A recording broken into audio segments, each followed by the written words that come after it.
सातला पिस्तूल आणि टायगर सुटल्या गट क्रमांक या मैदानातला 24 सुटला आणि 24 मध्ये लढत चालू आली. कोण होणार 24वा बैलगाडी मालक गट पास सेमी साठी पात्र. सुंदर अशी लढत चालू आहे. डोळ्याचं पारणं फिटणाऱ्या गाड्या पळतात. कोण होणार शेवटच्या क्षणाला लढत आणि लढत झाली.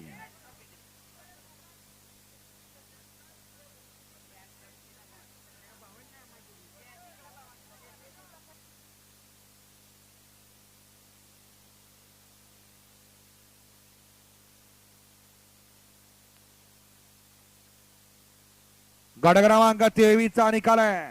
तास क्रमांक 7 वर धावली गाडी बाबाजी बुवा प्रसन्न शर्वरी भाऊसाहेब आटोळे सिद्धिराज आप्पा आटोळे रावणगाव यांचा टायगर आणि पलवान अमित शिंदे पारवडी यांचा पिस्तूल. या गाडीचा 1 नंबर आला. विजेत्या बैलगाडी मालकाचं त्यावरती बसलेल्या चालकाचं